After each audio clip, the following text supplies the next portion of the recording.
Hello everyone, అందరూ ఎలా ఉన్నారండి? బాగున్నారా? నేనండి మీ రత్నాని. ఏం చేస్తున్నారండి అందరూ? ఆషాఢం స్పెషల్ కదండి, గోరింటాకు పెట్టుకుంటున్నారా?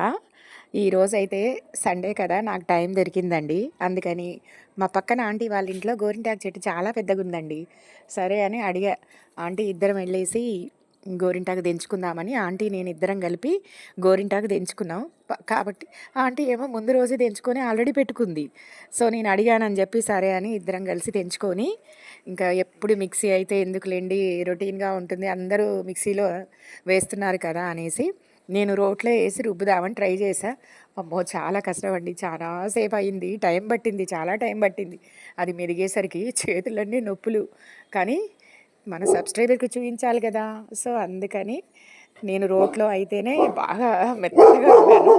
టైం పట్టింది చాలా, అయినా పర్వాలేదు, రోట్లో ట్రై చేద్దామని రోట్లో వేసి రుబ్బాను. మెత్తగా బాగా వచ్చింది. ఇంకా నైటు పని అయిపోయిన తర్వాత పెట్టుకున్నాను.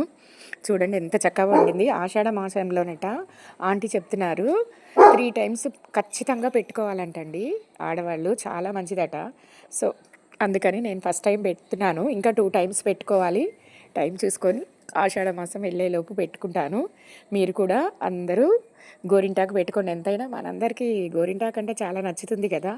కోన్లు ఎందుకండి, ఒరిజినల్గా మనకు న్యాచురల్గా ఉండేదే కావాలి కదా. సో అందుకనేసి గోరింటాకు అయితే పెట్టుకుందాము. నా వీడియో నచ్చితే లైక్, షేర్, కామెంట్. గోరింటాకు ఎలా పండిందంటే సూపర్గా పండిందండి. ఏం వేయలేదు దాంట్లో, ఓన్లీ ఒక చింతపండు మాత్రమే వేశాను, ఇంకేం వేయలేదు. ఆంటీ వాళ్ళ చెట్టు చక్కగా పండుతుంది, అసలు ఆ చింతపండు కూడా అవసరమే లేదు, చాలా బాగా పండుతుంది. Thank you for watching. Me Ratna.